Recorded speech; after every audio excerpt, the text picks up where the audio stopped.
A man destroyed lives for 17 years. The police caught him 3 times, and 3 times they let him go free.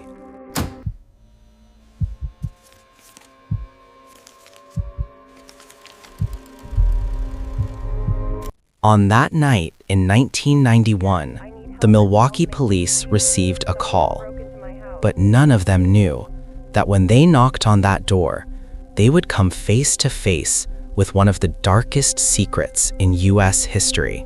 So how did one man remain invisible for years, right in the heart of a modern city?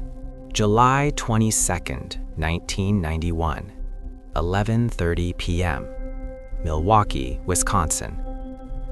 2 police officers were standing outside the Oxford Apartments. In their hands was a young man, naked and in handcuffs. 14-year-old Konerak Sinthasomphone.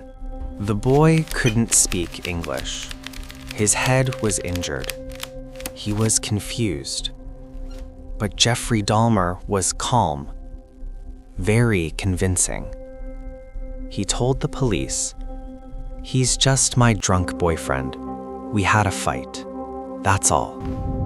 The officers entered Dahmer's apartment. Everything looked normal. A refrigerator, a couch, a bed. But that smell coming from the bedroom.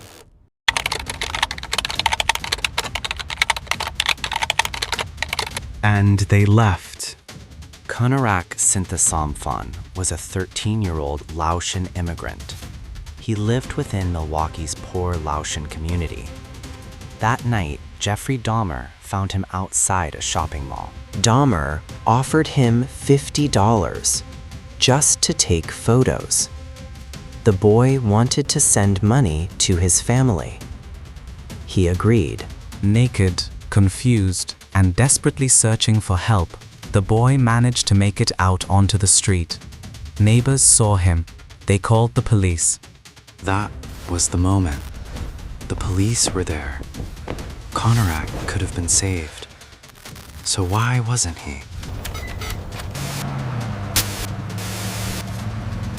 Sandra Smith, one of the women who tried to save the boy that night, said years later, "I can never forget the fear in that child's eyes. We screamed, we begged the police, but they didn't listen to us. We were black women. To them, our words meant nothing. This is not just the story of a killer. This is the story of a system's failure." Dahmer was sentenced to 957 years in prison. He was not placed under protective custody. He was sent to the general population. In court, the victims' families looked at him. Some cried, some cursed. One father said, "I forgive you." Dahmer showed no reaction. November 28, 1994. Dahmer was attacked while cleaning a prison bathroom. His attacker, Christopher Scarver, crushed Dahmer's head with a metal bar. During interrogation, Scarver said, "Dahmer mocked me. He shaped his food like human body parts. He added ketchup. He provoked me." Dahmer was 34 years old. Most of his victims were younger than him. In 2022, Netflix released Monster, the Jeffrey Dahmer story.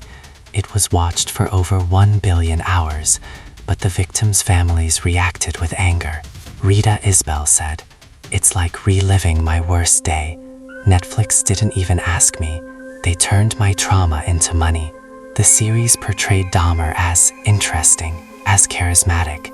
Evan Peters delivered a powerful performance, but wasn't this a dangerous romanticization? After the series, Dahmer became a pop culture icon. His costumes were sold for Halloween. Thirst traps appeared on TikTok. But what was forgotten? 17 real people, 17 families, 17 stolen futures. Their names: Stephen Hicks, Stephen Tuomi, Jamie Dockstader, Richard Guerrero, Anthony Sears, Raymond Smith, Edward Smith, Ernest Miller, David Thomas, Curtis Strother, Errol Lindsay, Tony Hughes, Konerak Sinthasomphone, Matt Turner, Jeremiah Weinberger, Oliver Lacey, Joseph Bradehoft. After the Dahmer case, the Milwaukee police introduced bias training and launched programs to strengthen relations with the LGBTQ+ community. But was it enough? Even in 2024, cases of missing gay men in the US are often not properly investigated, especially within immigrant and communities of color. What does the Dahmer story teach us? A monster is not born. A monster is created when it is ignored. The Oxford apartments were demolished. A park was built in their place. But that smell, that silence, some people say they can still feel it there. Before he died, Dahmer told a journalist, "People call me a monster, but I was just completely alone." What do you think?